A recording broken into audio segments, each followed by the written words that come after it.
Hello everyone, hope you're doing great. So today I'll be discussing about a few practical techniques of how you can get rid of glossophobia. No, it's not the phobia of wearing gloss on your lips, it's the phobia of public speaking. A fear that ranks number 1, followed by the fear of death at rank number 2. Strange, isn't it? Well, let me ask you a few questions.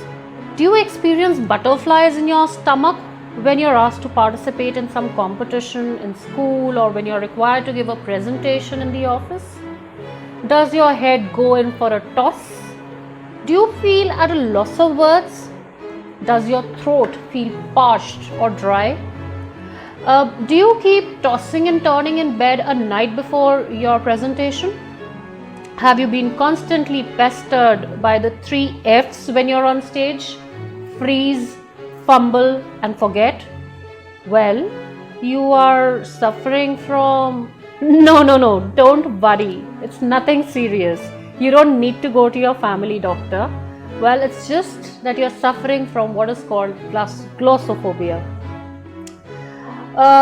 When you go to the doctor, what does he do? He asks for a few symptoms of your disease, the kind of problem that you are facing, and then he starts treating those symptoms, right?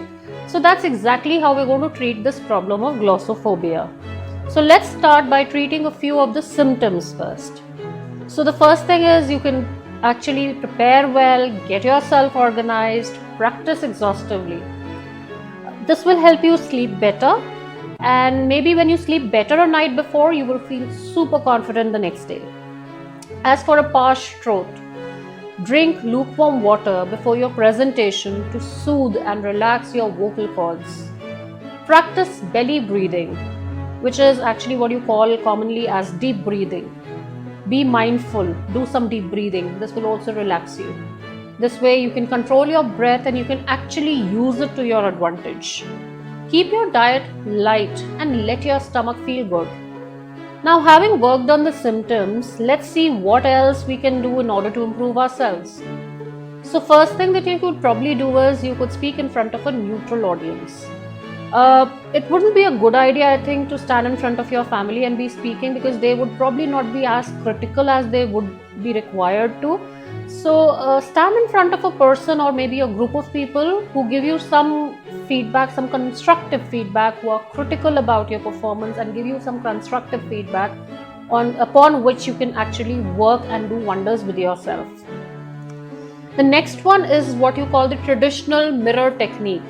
I think since time immemorial, actually since the time we were kids, we've been told to stand in front of the mirror, practice our speech out or practice our eloquence out, so that you are able to kind of make out what the kind of facial expressions you're making. Are you making any mistakes? Do you fumble anywhere? So just keep practicing in front of the mirror, and that way you will definitely have a boost as far as your confidence is concerned. But I think better still, now that we have smartphones in our hands, you can actually go ahead and create videos. The best advantage is that when you create videos, you can actually go back to the recordings, see where you made all your mistakes, put them down on a sheet of paper. You can even go through the kind of body gestures. Did you make too many mistakes with regard to your body language? Were you comfortable? Were you good with your facial expressions, your voice modulation, your stress, intonation, so on and so forth? So the smartphone recordings actually give you a chance to go back and correct your mistakes. So that way I think it's a pretty good idea. Then you could even make use of some cue cards wherein you could put down some few key points.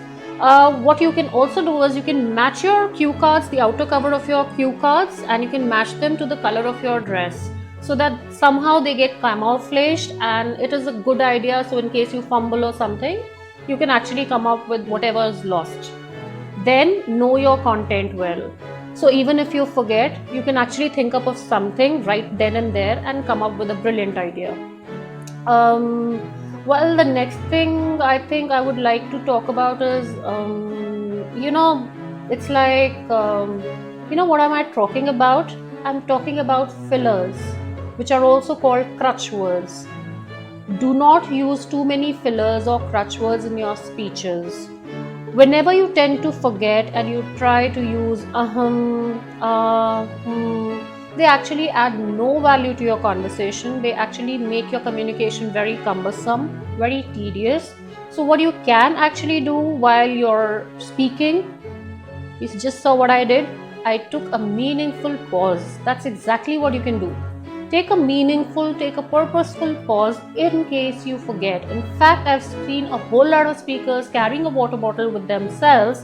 What they do is either they are genuinely thirsty and they have a sip of water or two, they have a parched throat. At times, I've even seen speakers who tend to forget, and as an act of, just opening the bottle, drinking water during this entire act, they tend to recollect what they've, lost. Wherever they've lost way of their content, they just try to recollect that.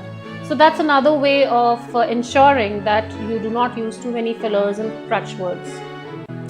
Actually, go ahead and crack a joke about yourself right in the very beginning.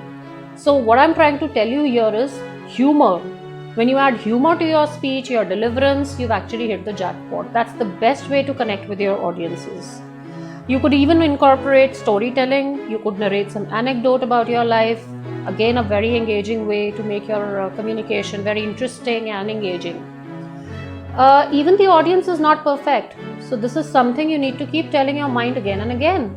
So don't treat your audiences like your worst critics who are just there to, pounce on you the minute you make a mistake. Humanize them. In fact, I would think it is a better idea if you can reach the venue well in time. You get to know more about the mood and the kind of conversations that the group is indulging in. You will feel relaxed, you will feel more confident. When on stage, pause and pan like this. Try to develop an eye contact with almost everyone sitting there, at least initially. Then use positive body gestures, something like this, an open body gesture which makes you look as if you're comfortable. It's fine, I'm vulnerable, I'm inclusive. You could have something like this which is called the steeple hand gesture, makes you look very confident, very suave, very sophisticated. In fact, I think you must have seen a whole lot of CEOs, a whole lot of leaders, policy makers using this kind of a hand gesture. Keep your nose and chin at a position that makes you look very confident. In fact, avoid negative body gestures, something like this. Don't use this kind of a defensive or very close body gesture. Don't fidget with your fingers too much. Maybe biting the nails is also not a good idea. Over blinking also makes you look very, very underconfident and nervous. In case you forget, then what do? Number one, you already have your cue cards with you. You can use them. You could also connect your entire content to some kind of an anecdote from your own life. Take a meaningful pause, as I just mentioned earlier. Interact with the audience. That's another good way of, covering up for that particular time that you've lost out on your own content. Interact with the audience during that time. Flashcards can also be used for visual storytelling. Not only are they interesting, but they will also keep you on track all the time. You will not forget because they're always there to help you. Then make sure that you're wearing your smile and your confidence all the time. Guys, whenever you get a chance for public speaking, just make sure that you volunteer for each and every public speaking opportunity that comes your way. That's the only way to get rid of glossophobia.